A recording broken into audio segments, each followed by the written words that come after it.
Selamat malam semuanya, nama saya Kristanca. Saya salah satu mahasiswa dari Universitas Pembangunan Pancabudi, Medan. Berikut saya ingin memberikan video tentang cara mengisi form PPH 21.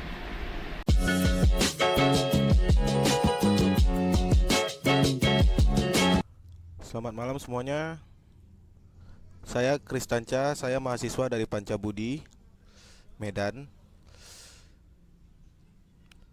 Kali ini saya ingin membuat tutorial mengisi formulir PPH 21. Berikut adalah tampilan formulirnya. Seperti yang kalian lihat, ini semuanya udah diisi ya, tapi saya akan jelasin caranya mengisinya satu persatu. Oke, pertama kita itu membuat nomornya. Berhubung ini cuma contoh, ini nomor saya isi sembarang ya. Nomor sembarang. Identitas pemotong juga sembarang. Dengan data ya, data saya. Yang pertama kalian isi itu nomornya, yang kedua kalian isi berikut NPWP pemotong, nama pemotong, terus masa perolehan, hitungan bulan ya, Januari sampai Desember. Di bagian yang ini, di bagian yang A, identitas penerima penghasilan yang dipotong, itu kita masukkan punya kita, data kita.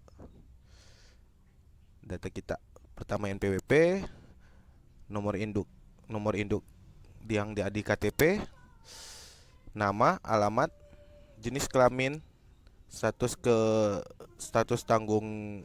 atau jumlah tanggungan keluarga untuk PTKP.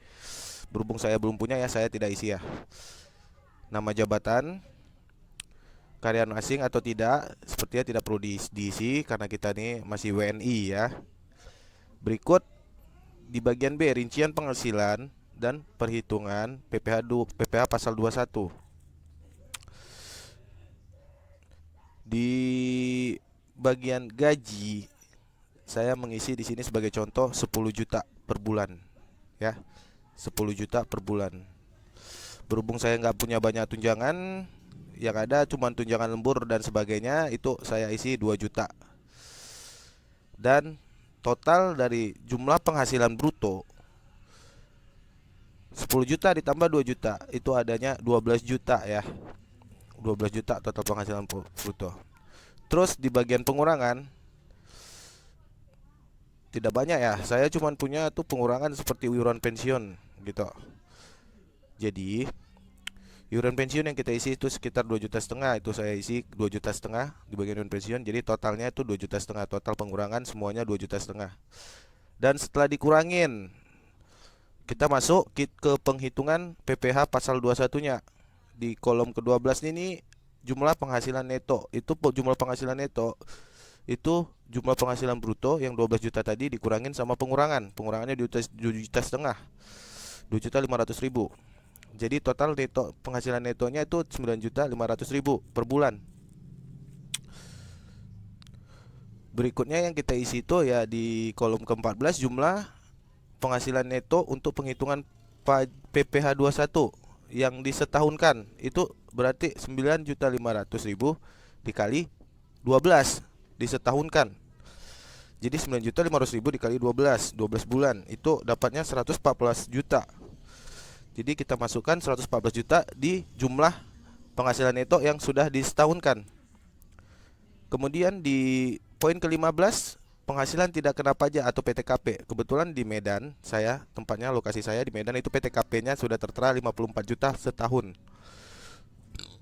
Berikutnya di poin ke-16, penghasilan kena pajak setahun atau disetahunkan. Itu tuh penghasilan yang bisa kena pajak.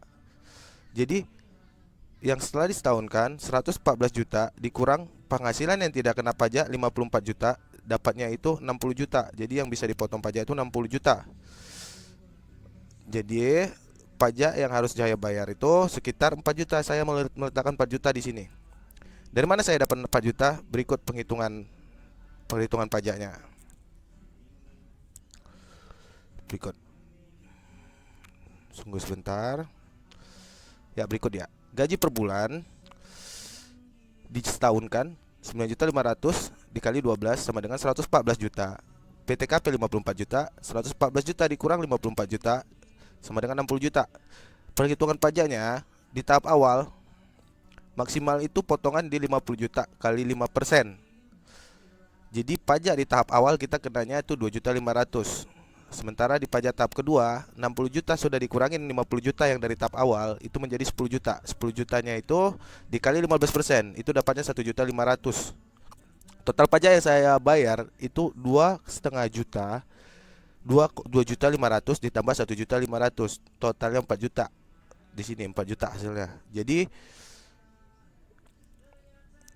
itu tadi alasannya, caranya untuk mendapatkan dari mana saya mendapatkan pajak 4 juta tersebut. Oke.